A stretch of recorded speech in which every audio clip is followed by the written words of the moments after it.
Tuna hian da rian le mini som ani a hei kan muang hian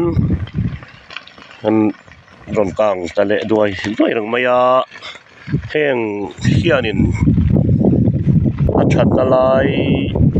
nge sin chuang o kan ti a kan environment air pollution tam tak siam te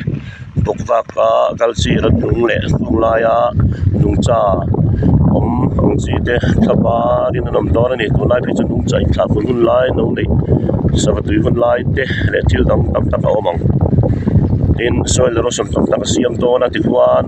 direct in rùa khanin về lang bằng khuôn đen ngọc lại khám bằng à cần phong phèo quan in lấy lại lùng khâu vum lại nè đó này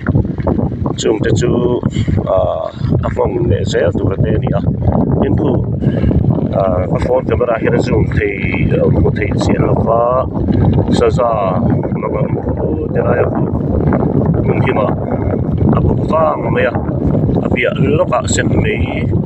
kang nei rap thap ta aron thame kan ni a ri ro ngai to na chu